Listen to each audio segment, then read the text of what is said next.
Hello everyone, we'll start in 5 minutes.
So I think we should start now.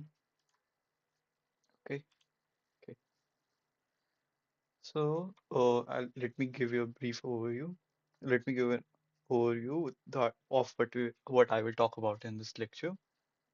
So first, some definition. What is DP? What are the two major approaches in DP? And the second one would be we would be discussing some problems, and I would then show you how to think of a DP solution to any problem. Okay, cool. Let's start.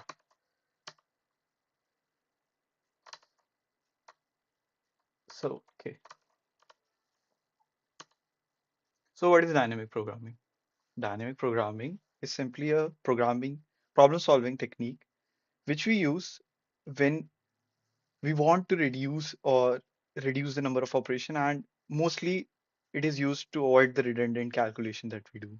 Let's say that you want to find something and it is the product of, let's say, two two variables, two, let's say, we want to find the number of ways to do something, and the answer is actually a product of two, let's say, components. So with dynamic programming, we can calculate those two components individually and then just multiply them and get our resulting answer.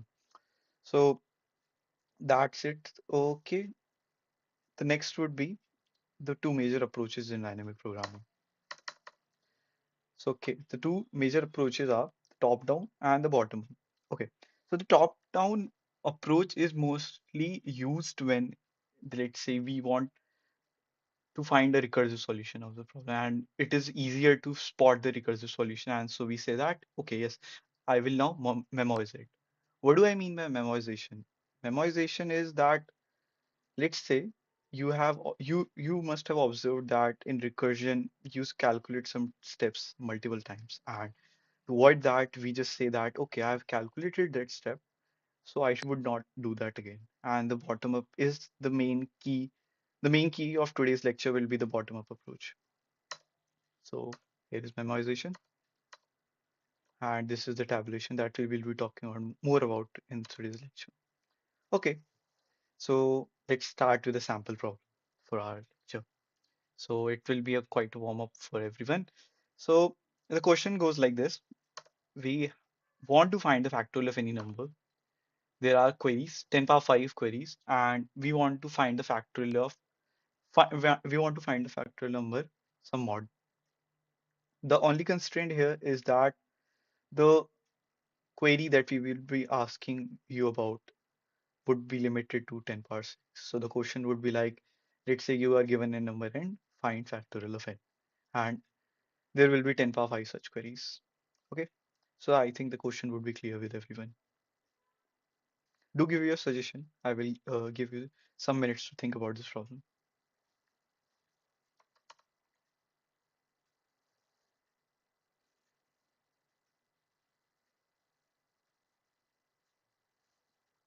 And please write in the chat what do you suggest.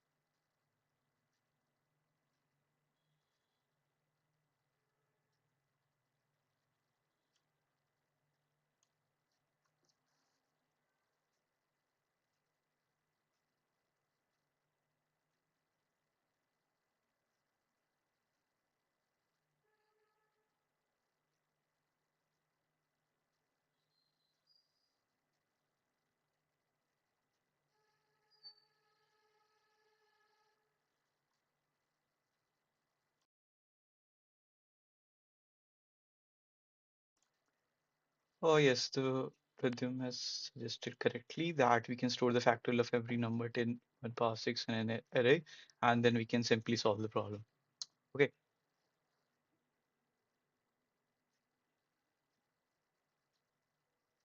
And there is another solution which suggests that we can solve for each number in order of n time. So what he means by that is this brute solution, that to find the factorial of any number, what I can do is just simply write this recursion, right? That factorial of any number is would be simply n times factorial of n minus 1, and I can do this every time a query is asked. But you must have recognized that this is quite an unoptimal solution, because for each query I am taking order of n time, and thus it would lead to a q into n times solution. Okay, so what can I do better? I can maintain, let's say, an answer in an array, something like this sort. So what I have done here is that I can just pre-compute my answer. So what I'm doing is that saying that my answer array stores the factorial at the ith index. The factorial of ith number is stored. So what I can do is just simply build this array stepwise and take starting in from bottom to up. So this is what I meant by from bottom to up dynamic programming. So as you can see that I just pre-computed my values from 1 to n, and it's just a simple for loop. I think everybody would be clear with this solution. So the main key takeaway, the key takeaway for this problem was that what was required here, just factorial of a number. And I said that, okay, let's say I can store my answer, and how is it related to the previous answer that I've calculated? So the relation is quite simple, that answer of I is simply answer of I minus 1 into I. So let's go to the next problem, and it would be just a simple extension to this problem, and it is about the Fibonacci sequences. So those who don't know about the Fibonacci sequences, Fibonacci sequences is a follows the recurrence relation that f of n is nothing but f of n minus 1 plus f of n minus 2. So in this problem, what I want to calculate is that there will be queries, and in each query, I will be asked what is the nth Fibonacci term, right?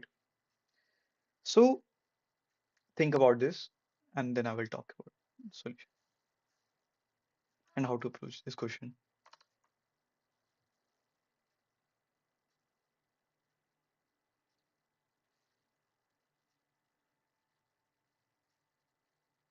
Yeah, Harsh has suggested the right approach.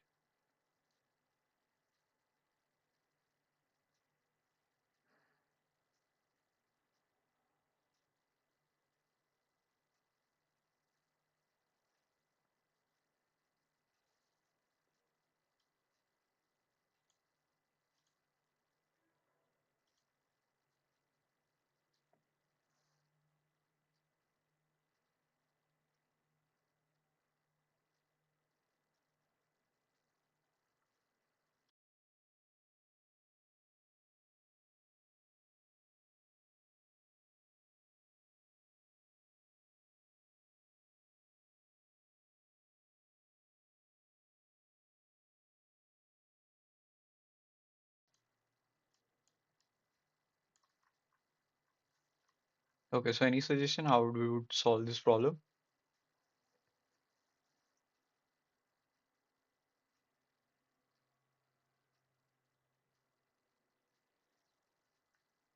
So let's see what we can do.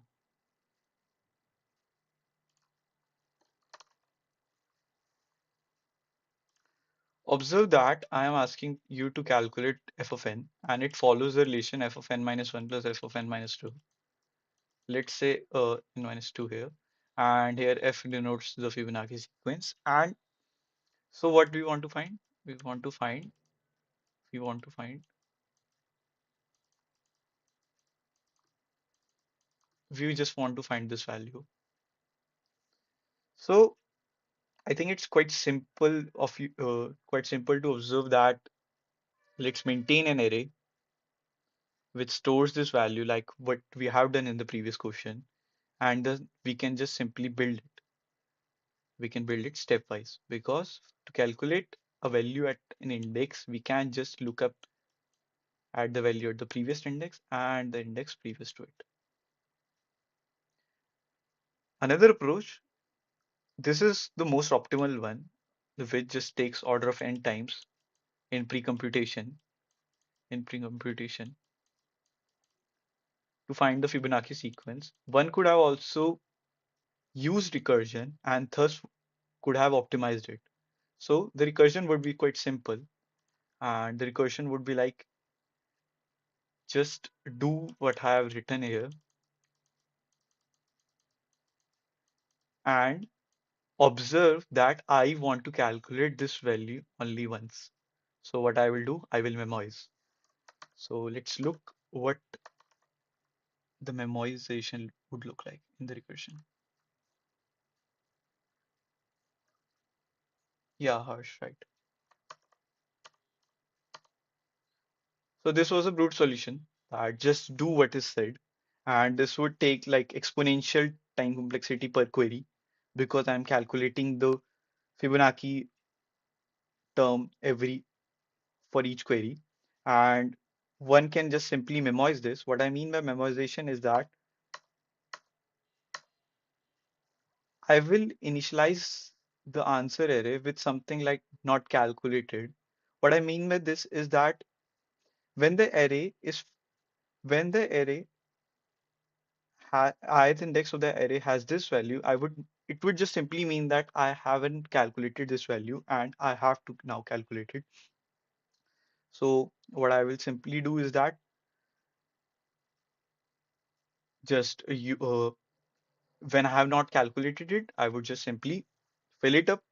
And if I have calculated, I would just simply return the answer. So this is what is meant by memoization. And this was a tabular one that I talked about, that it's just pre-computation and I can just build the answer array and it would be just simple. Okay, so now let's talk about some interesting problem. This was all just to warm you up. And now, so here is the problem. First problem for you today. It is the subset sum problem. So what is the question? The question talks about that you are given an array. There will be n integers there corresponding to some weight. You want to split the array into two such that both of the sum both of the sum of the subsets is equal. So let's take up an example and I will show you what I mean by this is. Okay. So let's say that my array is 1, 3, 2, and what I can simply do is the answer for this query would be yes. I can divide it into two equal subsets. The subset would look like this: 1 and 2 and 3. Notice both sum of both of these subset is same.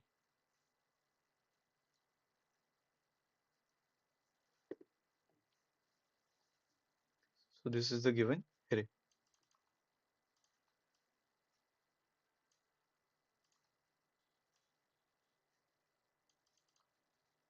Okay. Okay. I think I should give you the constraints. The size of array is limited to 100 and the values in it is limited to, let's say, 1000.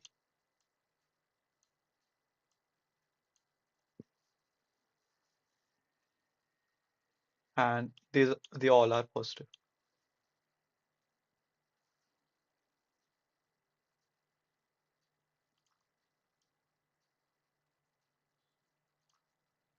So please tell me in the chat what do you think about this problem and what could be some of the possible approaches.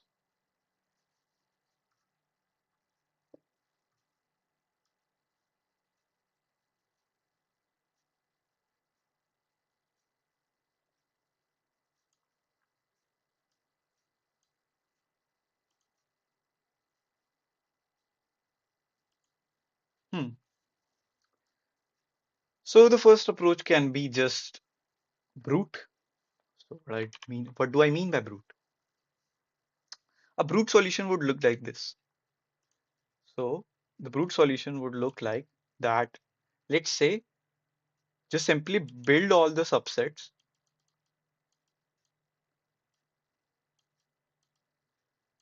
and find any two disjoint subsets, disjoint subsets, such that their summation would lead up to this array and both of their sum is equal. So you must have thought about this and have told yourself that it's quite a handful of a task, right? So let's simplify the problem. The first simplification that we can do is, rather than saying let's split the array, how about I find a subset, whether there exists a subset such that its sum is equal to total sum by 2. So you must be wondering, like, right, that what is the use of this? The obvious use here is that let's say there exists a subset such that its sum is correspond to this value. Then it automatically signifies that the rest of the elements that I have not taken, their sum will also be equal to total sum by 2 because total sum is constant. And if the sum of this is total sum by 2, then the sum of other will be total sum by 2. So this is the first observation, that instead of doing simply what he has asked, the question has asked, let's say what is actually needed. So we need to find whether there exists a subset such that its sum is equal to total sum by 2. So this is the observation 1. Cool. Okay, so let's try a brute solution. So let's create some subsets. Okay, let's take up an example. Let's say I have an array that look like this: 1, 10, 2, 3, 4. Now I will create all possible subsets for this array. Okay, so this is important because realize how I will create the subsets and how it will be beneficial to us afterwards. Okay, so initially there will be no subset. There will exist as one subset that would be empty, right? This is empty, null. Then I will introduce one. So one can do two things. It can either go in this subset or no, or not. So after the first step, there will be two subsets. First one, it is empty. The second one would be simply that one is there, right? Now let's see in the second step what would happen. 10. 10 would either go into these subsets or it will not. So this is the first subset. It is the exact copy of the previous one. And now 10 can go here and 10 can simply go here. So notice that the count of my subsets doubles every iteration, and it's quite simple to, let's say, create these subsets. And finally, what I will do is that, let's say, iterate on the subsets and check whether it's sum. What I will do is iterate in a subset and let's say check its sum whether it is equal to this value or not. So notice that you can actually now improve it because realize that when finally I want to, let's say, check the value, wouldn't it be rather beneficial that I store only the sum rather than all the values in it? Because let's say I have these subsets. The only thing I am doing is that either I am retaining these or I am adding the value 10, let's say, in all these subsets. So what I am doing is that the second optimization is that, let's say, maintain a list of subset sums S1, S2, S3, S of n. And when I will introduce a new value, either it won't go here, so all these subsets sum would be retained, or 10 will be, or the new element, let's say it is X, it would be added in each one of these. Okay. So what would be the time complexity for this? It would be just simply something of the order of 2 power n, because the total count of the subset would be this 2 power n. Okay, so this was the second optimization. Second optimization was observation 2, that it is only necessary to store the sum of the subsets, to store the sum of subsets. Okay, nice. Now, everything that I have talked about till now was general to any array and any, let's say, subsets. But look at the question. He has constrained the value of AI till 1000. So how can I exploit that? Just simply observe that the total maximum sum that is possible here, maximum sum that is possible here is bounded by 10 power 5.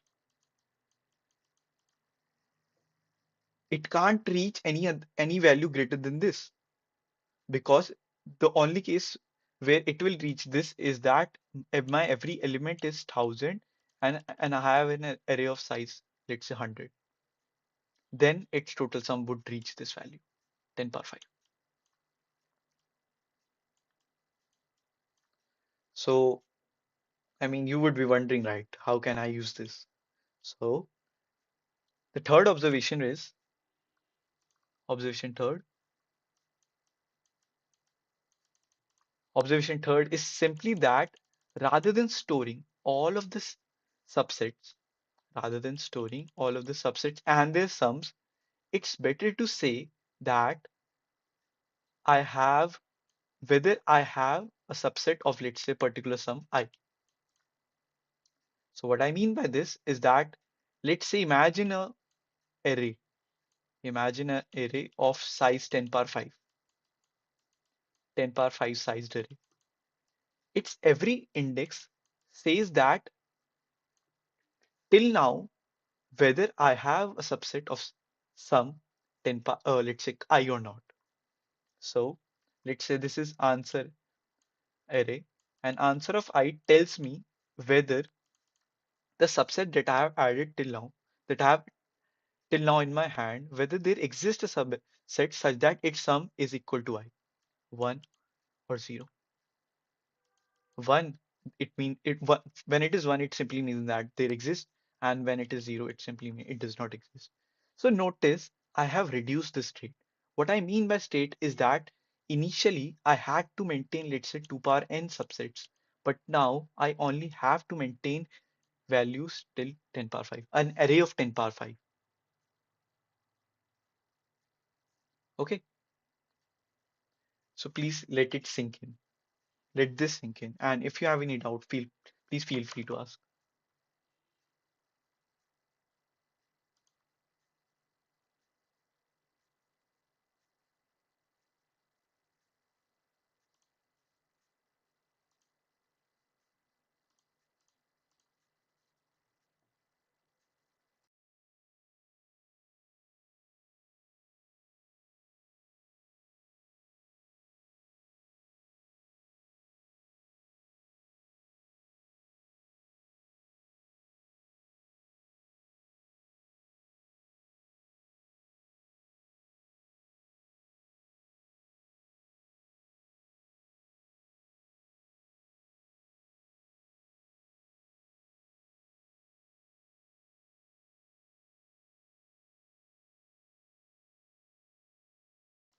Okay, so please explain observation 3 once again. Okay, Rohan.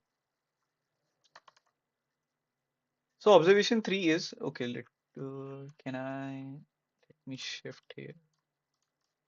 Okay, so let's talk about observation 3. So imagine, let's take a step back and let's say we are building the subsets. Let's say I have built the subsets till now, and now I will add this value. So my subsets would look like this. So I will have a list of subsets, and in each subset, this observation 2 was that it is just optimal to use the sum. Okay, so it would look like this: S1, S2, S3, S4, so on till S power S2 power I. If let's say I have visited I indexes. So I would be having a list of size 2 power I, and every let's say element corresponds to some subset and their sum. So what I meant by observation 3 was that observe this array which has a size of 2 power I, and you can just simply observe that it is quite redundant to store all these values, and all of these values are limited between 1 to 10 power 5. And I just simply need that whether there exists some subset sum corresponding to particular sum I, let's say some j, sum equal to, let's say, w, and answer of W corresponds to whether this subset sum is possible or not. So I've transformed this information into something simpler. So observation 3 is mainly to realize that this array, which would have included, let's say, 2 power I element, it's better to say, it's better to keep all this information in this array, which is of size, let's say, 10 power 5, as we can just simply say that I have this subset sum, so I will fill this array. And we will then calculate this array in each step.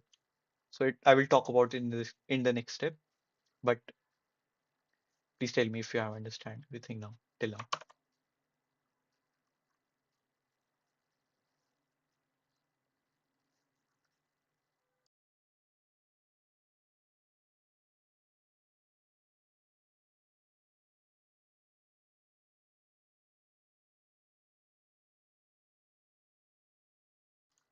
Is it clear? Should I continue?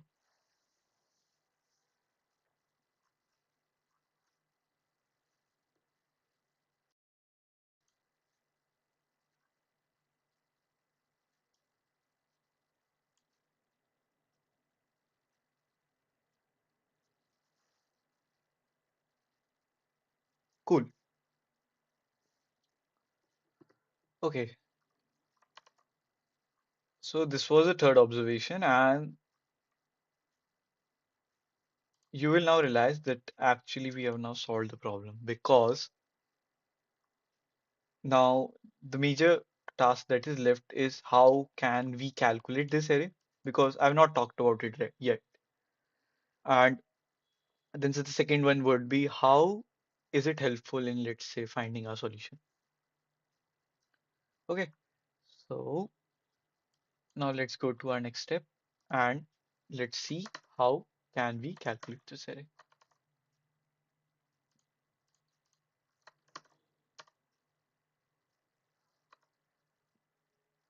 So actually I have quite a small code.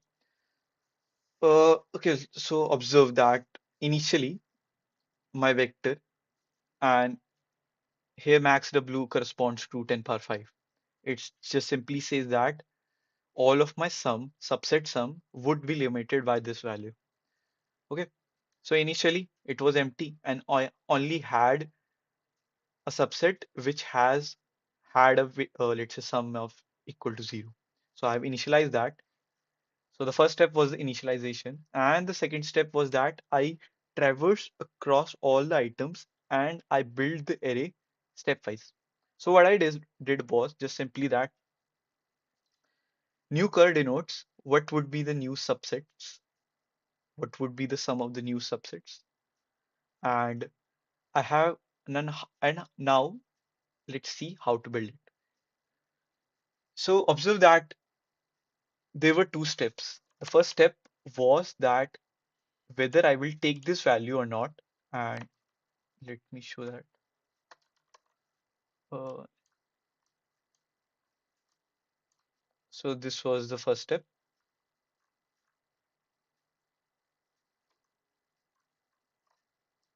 Mm, Let me show. So let's say I had 1, 2, 3, and initially it will be 0. There exists a only subset, single subset that would be an empty subset, and its sum would be 0. Then 1 would come. Either one will go in here or not, and thus it would result in two now subsets, each having a weight of 1 and 0 respectively. Now, now second will come. Either second will join the subsets or not. So 0 plus 2, that will be simply 2. 1 plus 2, that would be simply 3. So these four will be the new subsets. So this is what I've talked about here. That new cur denotes that either the previous sum would be there, or I have introduced another sum, another subset sum that would be correspond, that whose sum would be corresponded by W plus item. item is the weight of the current value, let's say.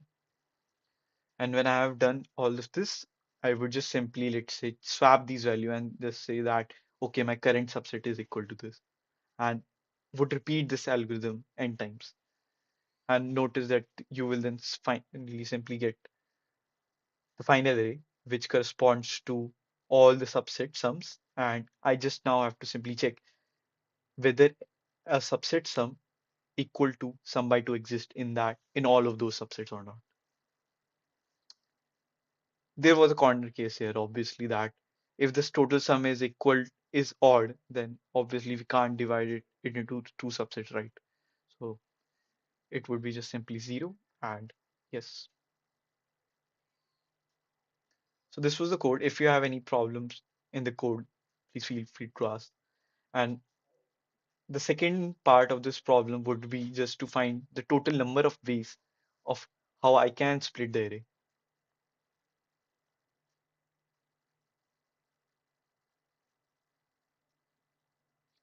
So the first problem was to find whether it is possible or not to split the array. And the second problem would be to find the number of ways in which I can divide or let's say split the array into two subsets.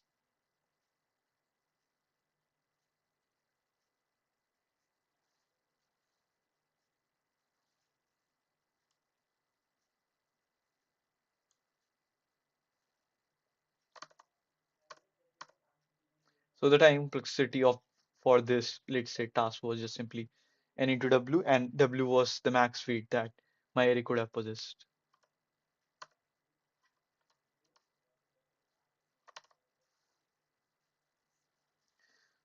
Okay, so for the part two of this problem, in which we have been asked what is the total number of ways, we can just simply solve that by realizing that in this problem we had to maintain a let's say quite a simple value that quite a simple Boolean value that whether it a sum of corresponding to this whether there existed a subset corresponding to this sum. And now I can let's say I can now store the total number of ways total number of let's say different subset having the sum I. So just my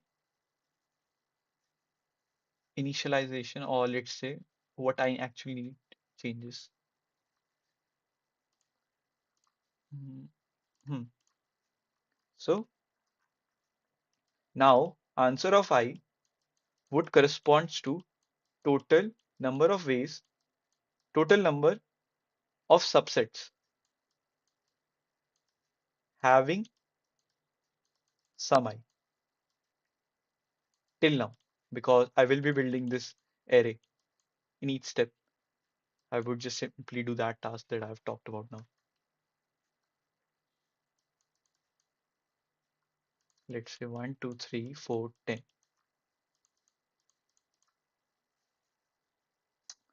So in the previous problem, we just stored a Boolean array, Boolean value that whether a subset exists or not. And now I will store the total number of subsets that existed. And the final answer would be just simply this value, answer of sum by 2. Because the total different subsets would correspond to the total different number of ways that in which I can split the array. So this was a subset sum problem. And now let's talk about common or more generally known problem known as knapsack.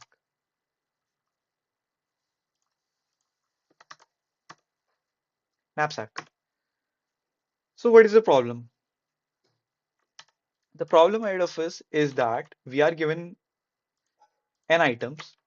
We are given n items, each with a weight, some weight, and let's say value.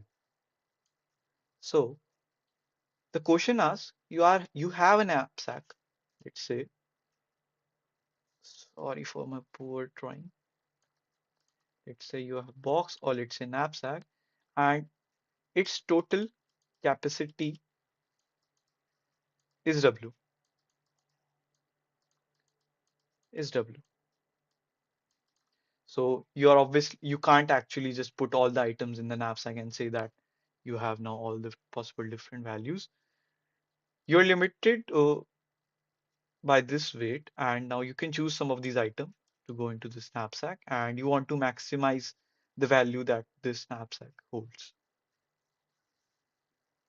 So let's take up an example. Let's say my knapsack has a size of 10 and I have two values. One which has a weight of 5 and gives me, let's say, 12 value, and the other one would be that I have an item that weighs around 10 and gives me 6 value. So notice that you can pick an item only once, and the answer for this case would be just simply pick this value, put it into the knapsack, and I will get a value corresponding to 10, 12. So notice, oh, the first thing that you would have noticed here is that the greedy approaches, the greedy approach fails. What I mean by greedy approach is that it is not always optimal to pick the most promising item because let's say the most promising item can be, let's say that I have an item that whose weight is 10 and it gives me 100, but they can also be some small weights, let's say 1, 1, 1, and each gives me 99 value. So no, you can simply see here that if you would have taken this value, then it would not correspond to the maximum value that my knapsack can hold. The optimal solution would be taking all of these values of weight 1 and having value 99. So this is the first observation that the greedy fails here. So you must be wondering, right? Okay, the greedy fails. So what can I do next? You can just simply brute right. So the brute, what would the brute look like? Just like the previous problem, we can now maintain subsets. And for each subset, the first thing would be that you can store all of the value corresponding to it. And the second observation would be that instead of storing all of the value, we can just simply store the sum of these values. So just similar to the previous question, we can approach this problem, the brute solution. I'm first discussing the brute solution. Just like the previous problem, create 2 power n subsets, each with their values, and just find the maximum value in that. That would be simply our answer. And yes, the subset weight would be limited by this value, the knapsack weight. So this is the first, let's say, problem approach.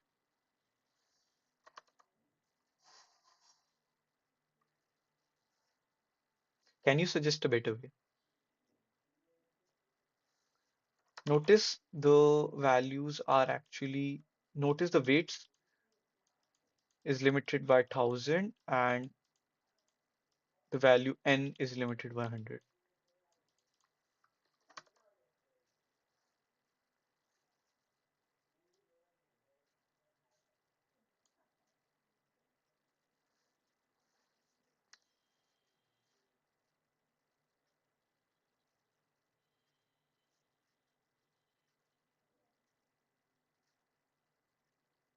And if you have any doubt, please feel free to ask.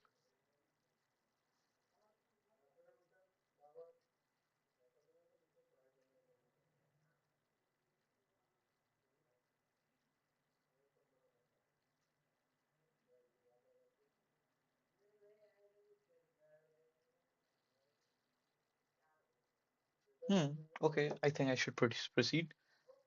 So similar to the previous problem, the approach was that let's ask ourselves what is required.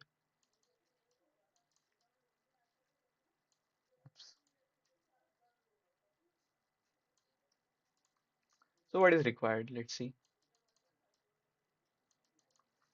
Hmm. So we want the way, let's say the value of the corresponding knapsack to be maximum. Hmm. Okay. So we want the maximum value in all of these subsets. Hmm. Observation 3 was that all instead of storing the values, we can just store the sum. And here, you can simply observe that instead of one value, a subset will now give us two values. The first would be its sum of weights, and the second one would be its sum of values.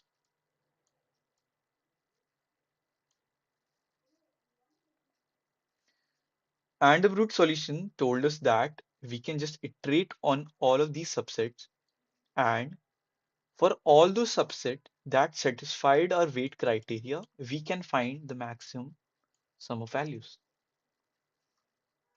So now notice, as my total weight is bounded, what I can simply say is that my every subset weight would be just within this boundary from 1 to 1e5. And note, for each subset sum, I it is always optimal to store what would be the maximum sum of value. For all those subsets that have the same value, which is the subset which gives us the maximum sum of values? And what is that value? So unlike the previous problem where we stored a Boolean value in answer of I, now I can store simply what is the maximum value for any subset whose weight is I, simply. And it would be just simple. It would be it would just be exactly the same as the previous question, how we would build this array. Now let's look at that.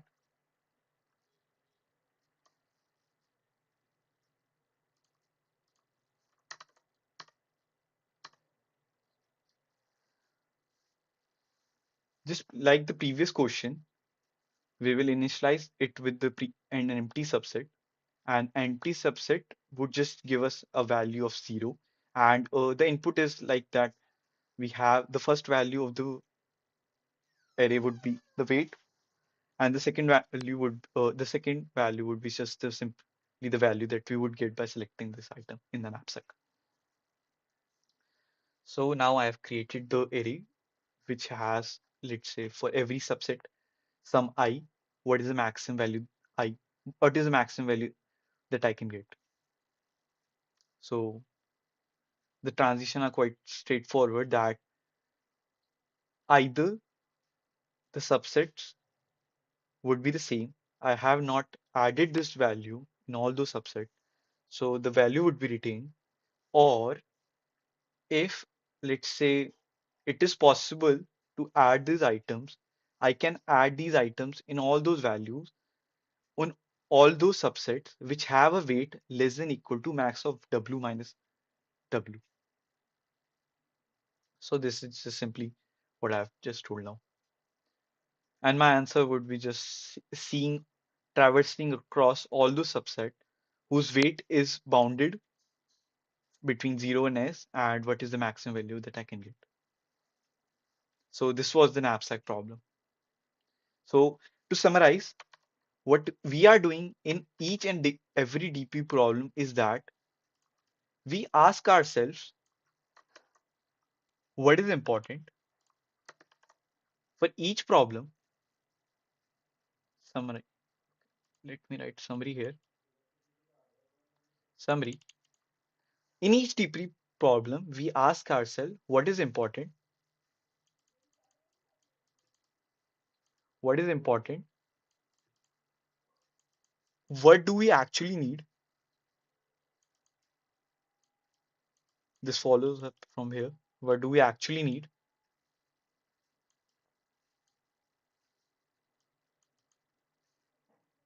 what and these two things will help you decide what would be the state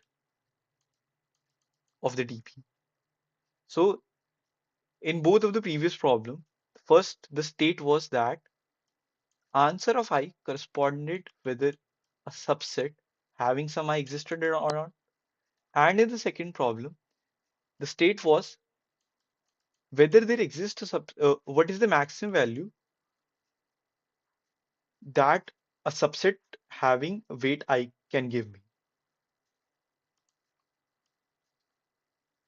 And we got to these states by just simply observing what was required and the constraints, right? Because we could store the subset sum from the observation that total weight is bounded. So these were the first two observation, first two thing that we do. The second is initialization. Third one is simply initialization.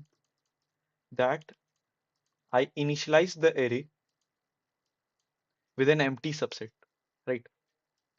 That answer of 0 is equal to 1 for the first problem, that an empty subset exists. Then I will add the value into these subsets. And for the second problem, an empty subset would give me a value of 0.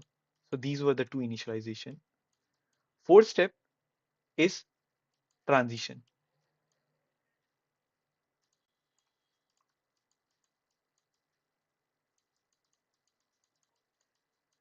So for the first problem, the transition was quite trivial, right?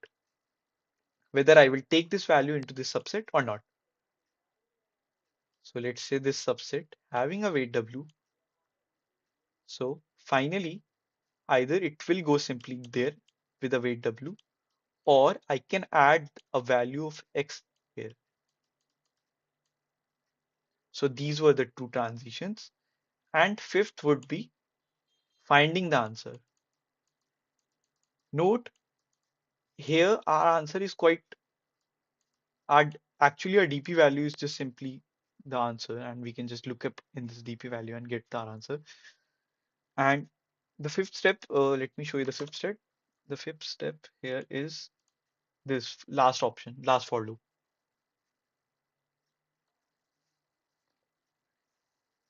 Finding the answer. Finding the answer is just simply that iterating on this array and looking up all those values, all those subset sum, have all those subset sum, and whether it is possible to fit a subset of this site into the knapsack. And we just want to find the maximum value.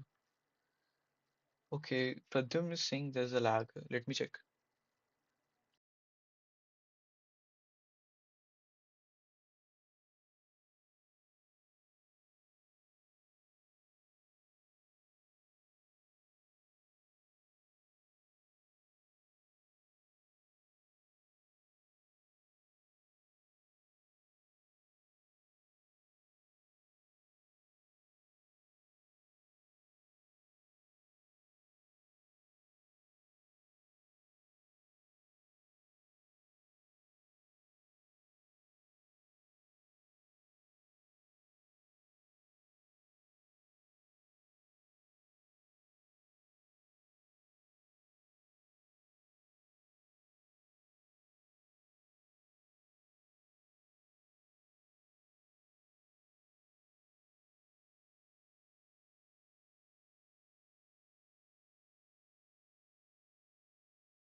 Yeah, I think there's a lag.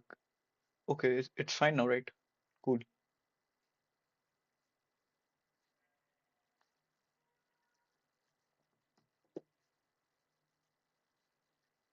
Hmm. Okay, so these are the 5 steps that you should keep in mind while solving a DP problem. These steps are quite, let's say, focused, or let's say quite dependent on the problem, right? Because you can't do the knapsack problems if I have set the constraint differently, right? Let's say if I've set the weight of each value as something of the order of 10 power 9, you can't just store these values, right? It would simply be just too large. So for each problem, you will encounter some different observation, and thus you will have to then find what can you actually store and how you are calculating the answer from the value that you have stored. Like the transition for the Fibonacci, let's say the factorial one was simply that f of n has n times f of n minus n1. This was a transition for the Fibonacci. So when I was solving a DP problem, try to divide it into these steps and it would be easier for you to think. And the major thing that stays true most of the time is just that DP is just an optimized 1, 2, 3, 10, 4, 6, 5, and I want to find the longest increasing subsequence. The answer for this example would be simply be 1, 2, 4, 5. Is there anything better? 4, 5, 1, 2, 4, 6. Okay, so the answer is simply 4 for this example. Answer is 4 for this example. I can pick 1, 2, 4, and 5, or either I could have picked 1, 2, 4, and 6. These are the four subsequence. These are the two subsequence that correspond to the longest increasing subsequence in the given array.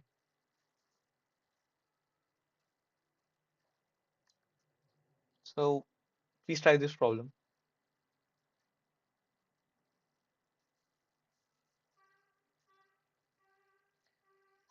So the first step, I'm say right, what do we need to calculate? What do we need? Length of longest increasing sorry, longest increasing subsequence. So okay, so we need this.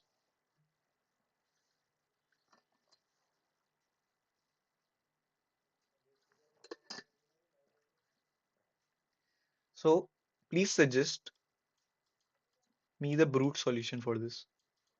What would be the brute approach for this would be?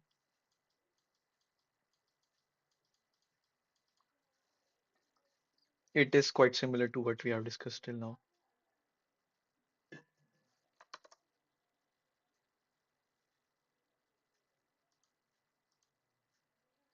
Oops.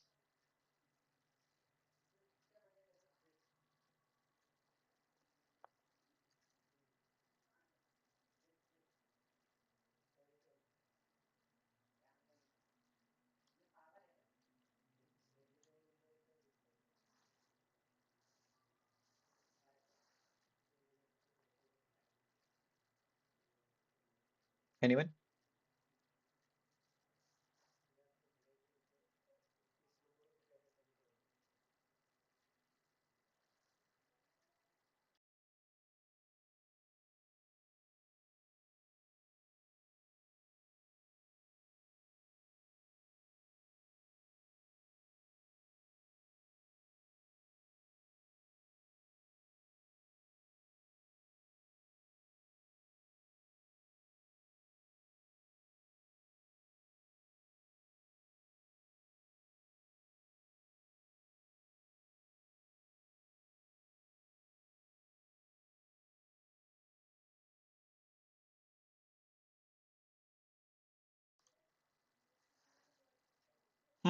Okay, so the first, simply let's talk about the brute approach. So what can we do?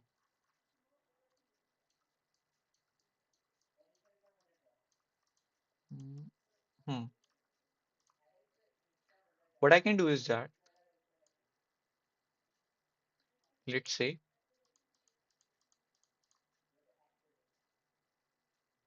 let's create some subsets, and in each subset, I will just, let's say, take all the values in it and store it in the fashion, let's say, in which they appear. Uh, for our problem,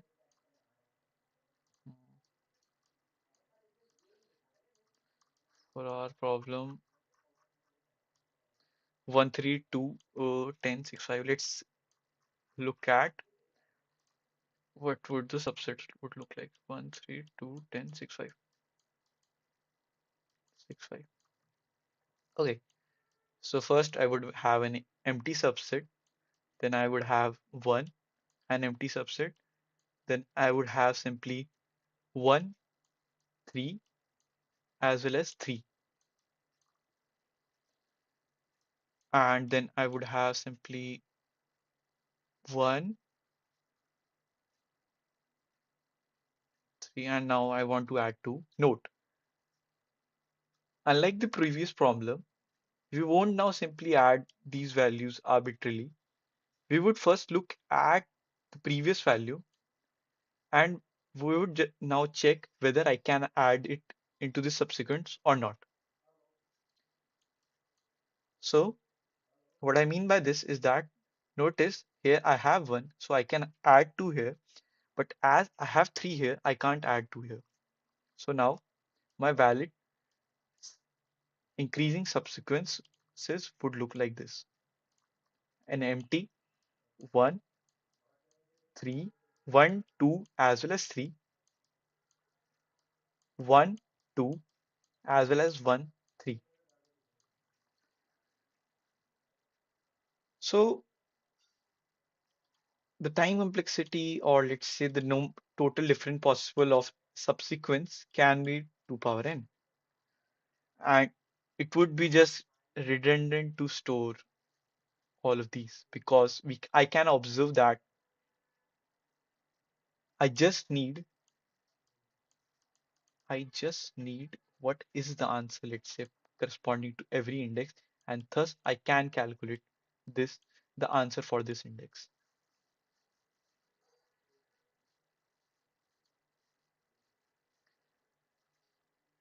Okay, let me talk about this observation in detail.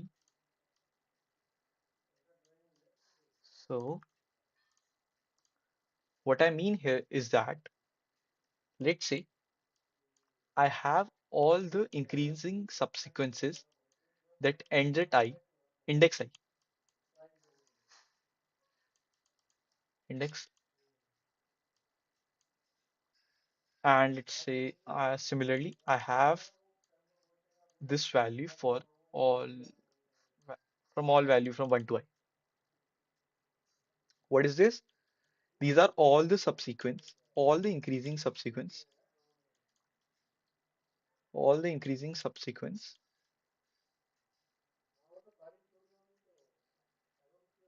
which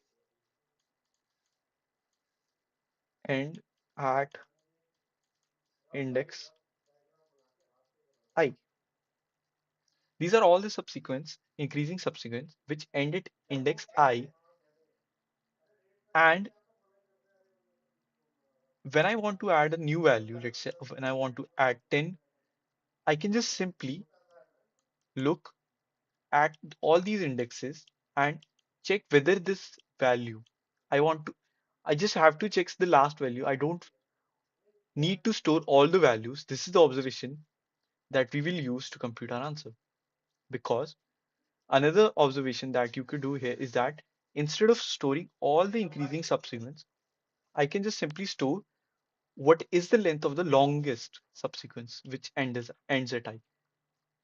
Because why would I, why would I, when would a subsequence having a length smaller than the maximum of this change the answer? Because in every case, the optimal one would be the maximum one. One example could be, let's say, I had 4 here, and I wanted to add, let's say, 10 in this. So to find the optimal solution, instead of storing, let's say all the length, I would now store simply the maximum length of the subsequence which ends at. So for this problem, the three steps, we are now done with the first two steps. The first one was to realize that instead of storing all of these subsequents, it's better to store the last value. And the second step was to realize rather than storing all of these values, all rather than storing the value that length and last value, it's always optimal to store the maximum length for each last value. So with this observation, we cut down from 2 power n to n states.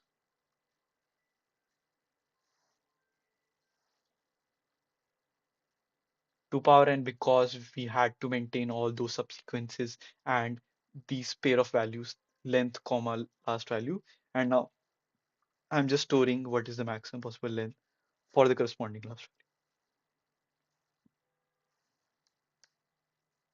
Are you clear with this observation?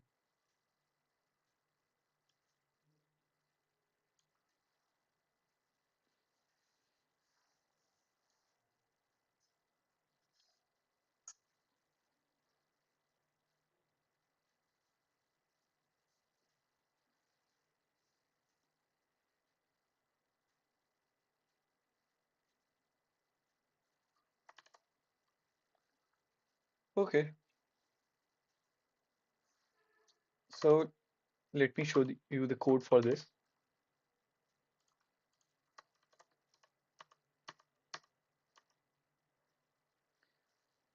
So I just need, let's say, answer of n, my answer array will now store what is the length of the longest increasing subsequence that end at this index. Okay, so first step would be initialization. So I would just simply initialize every value with 1 because for every index, the maximum increasing subsequence would be at least 1, right? Then I can just simply, let's say, check from all the previous value and find whether find what is the maximum one. So this for loop, it says that, let's say we are at, the first for loop says that let's traverse the array. First, we would be traversing what value, let's say we would be calculating for every index. So cur denotes the current index. And to calculate the current value, we just simply need to check all of those values which are, let's say, which have occurred previous to this value. So the second for loop denotes that previous of zero from previous is initialized from 0 to every value which is just behind cur. And I'm just simply checking all of those values, all of those values which are smaller than cur can now create a subsequence which now ends at cur, right? Because we want to create an increasing subsequence, so we want the next value to be larger than the previous value. And as I just commented that answer stored the longest, so this value, answer of prev plus 1, corresponds to the longest increasing subsequence such that the last element is cur and the second last element is prev, the value at index prev.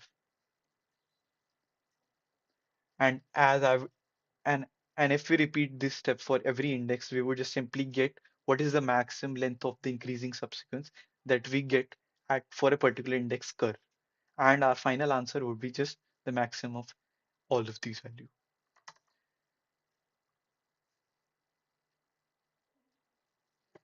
So as you can just simply see here that we have followed all the steps that I talked about, that what was required for this problem? Note initially we had to maintain a subset sum. Now we will maintain the length of the or let's say the size or the count of the maximum subset, count of every subset, and I am making the subsets in such fashion that they are sorted. And yes, the third step was simply initialization. The answer for every value for every index is initialized by one because it would be at least one, right? And fourth step was transition. Transition was just simply that I'm adding this I'm adding this, let's say, value to every subsequence, every previously made subsequence. And the fifth one would be, let's say, finding the answer from the calculated value. And the answer we can and the answer would be simply the maximum of every, let's say, answer of I.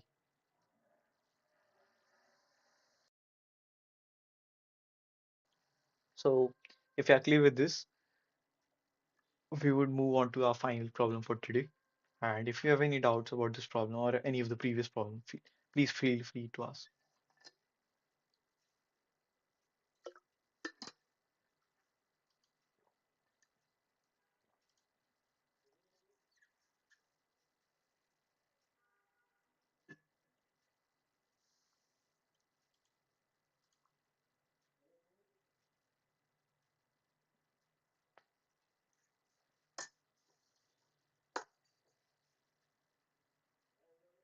I think it's better to take a 2 minute break to let all this information sink in.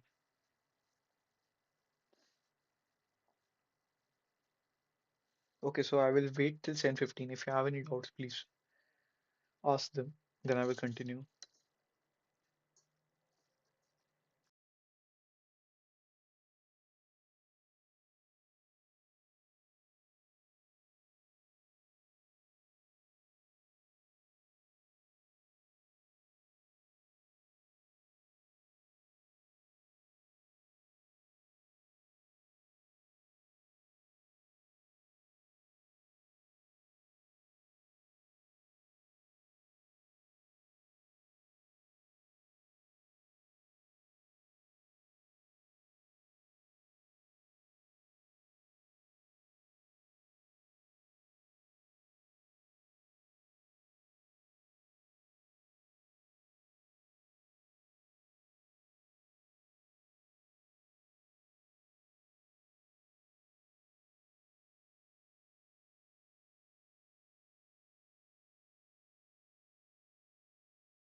Okay, let's start. Oh, so let me explain the problem. The problem is like this, that say you're given a string, two strings.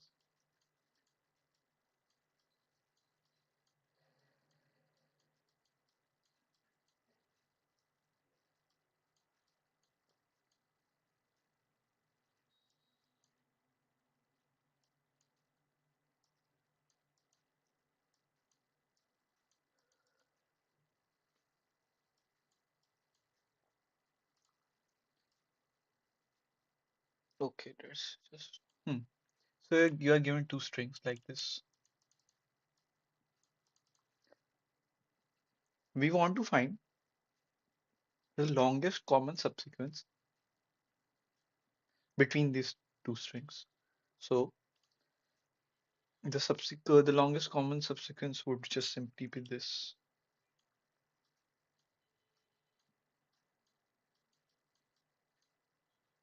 So what do you want to find? We want to find the length of the longest common subsequence. Length of the longest common subsequence. Hmm.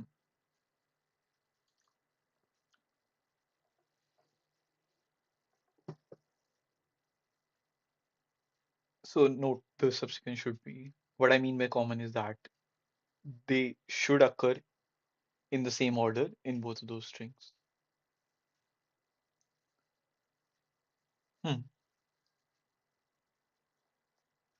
So as I have discussed till now, first we would approach this problem by, let's say, trying a brute solution, finding what are the redundant calculation in that, reducing our state.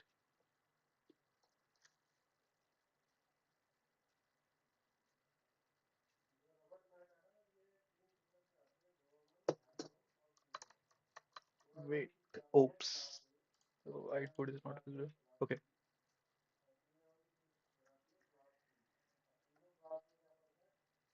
So given the two strings, let me just reiterate. Given the two strings, we want to find the length of longest common subsequence. And I've given two examples. The first string is pagrox and the second string is ZZPZAZG.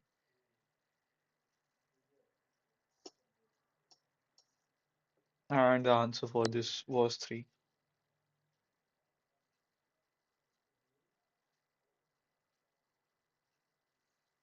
So the first step is just simply finding a brute solution. Do suggest what do you think?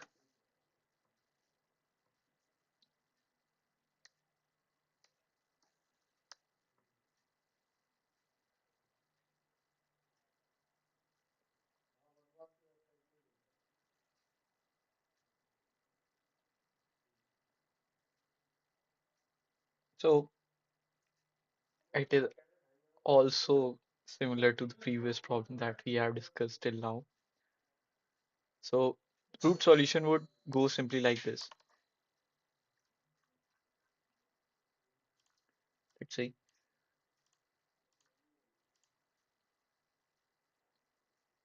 so these,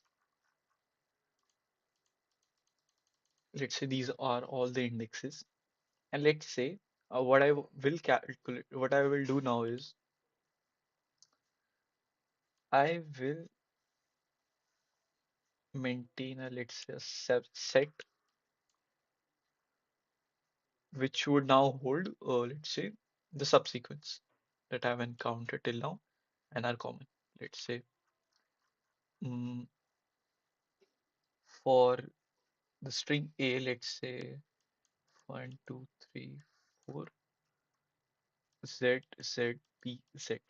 So note that val R and P. So the only common subsequence till now would be just this P, and my set would just simply consist of P. Now let's build this set, and as you know that what I'm trying to do is that finally across all these values which are present in this subset, I would return the string having the maximum length, because that would just simply be my longest common subsequence. So to build this set, what I would do is just take it stepwise. Either I could have added this index or this index. So when I add this index, let's say, right? Okay, just simply say that. Let's say I add these two index and the value in both of them is same. So I can add this index. I can add this value. Let's say S is written here and S is written here. Then I can increment all the solution, increment, let's say the strings, the every each of the strings, let's say it was P here, then I can just simply write it as PS because I have found out a matching pair for it. And I would just do it, let's say, stepwise. So what I would do is that, let's say, introduce the index S, go in this string, find a matching pair, find a matching pair, and increment this, let's say, value in all of those subsequences which occurred previous to it. So the for our case here, the only subsequence which occurred previous to this was P and, so we added PS. Notice what I am trying to do here is that to show you how redundant this step is, and instead of storing at the actual string, you just have to simply store the count.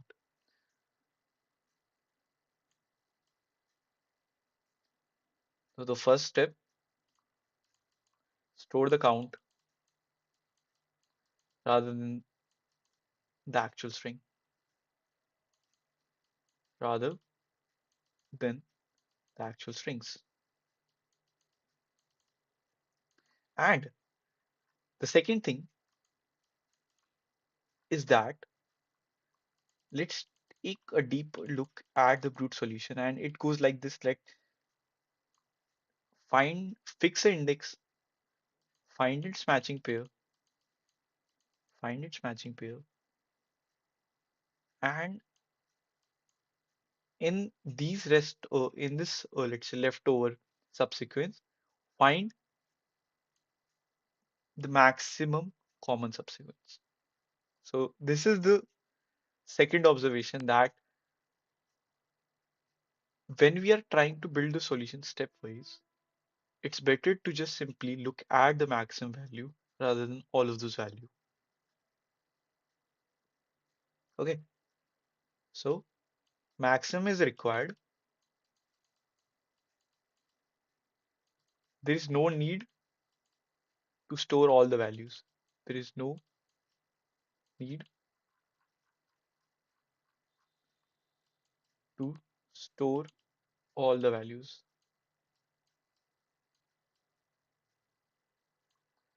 So with these two observations, you would have got the hint that my state would look like this.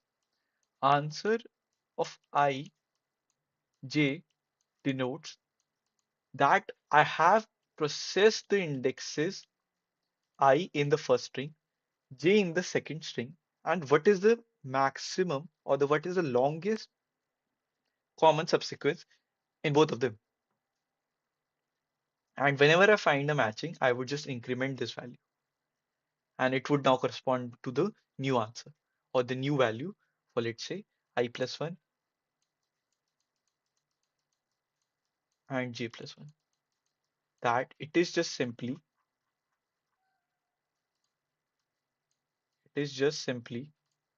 1 plus of answer of I, j.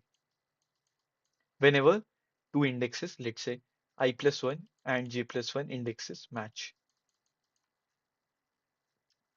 Because it is simply 1 plus, because as I've shown here, that it is not let's say required to see what was the subsequence. We just want to find that we just want to know the length of it, right? And the second step was that in this brute process was that this is when I find a match. I won't go any deeper in this. Or so this is the first transition. The second transition is that to calculate this value I, j, check the value, let's say I, j minus 1. What I mean by that is that as I have seen that jth value does not match, so okay, move this pointer to the previous one and check that value, or move the first pointer in the first string backwards and check whether this index matches or not. So let me show you the code. It will become much more clear.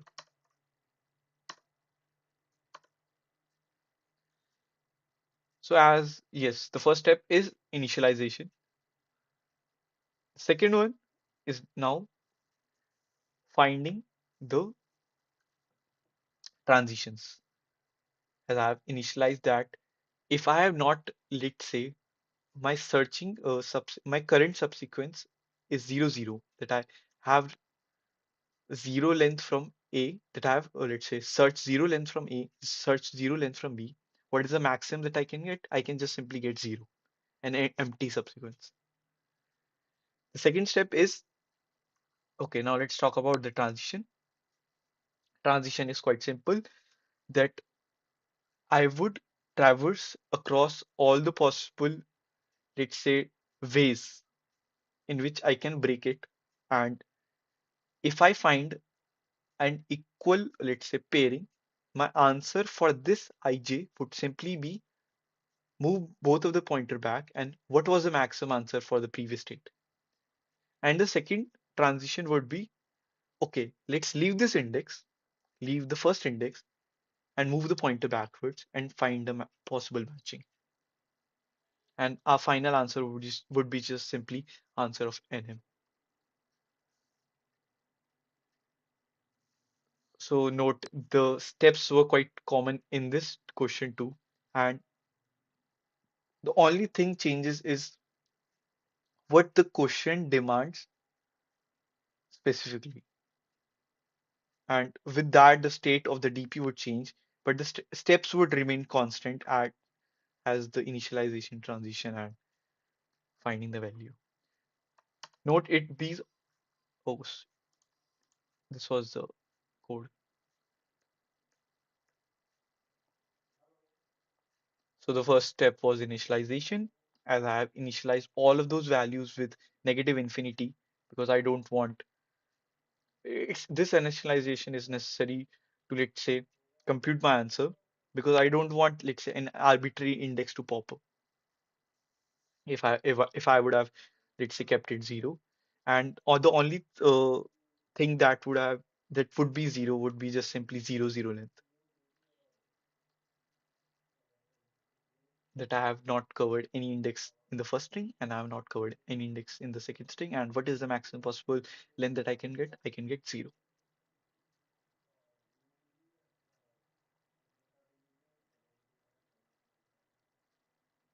Okay, I think that was it from my side. If you have any doubt, please feel free to ask.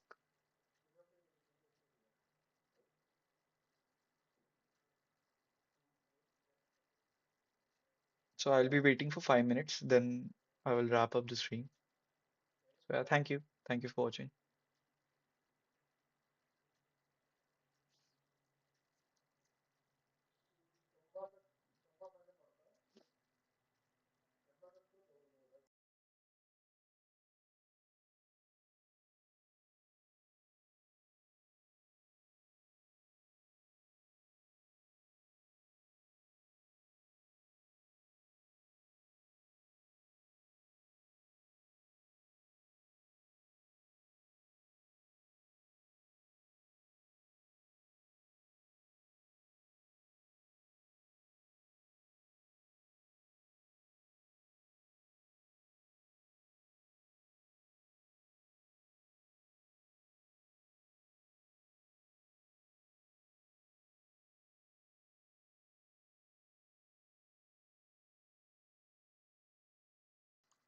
Do note that this first lecture was mainly to give you a gist of dynamic programming and how we approach it.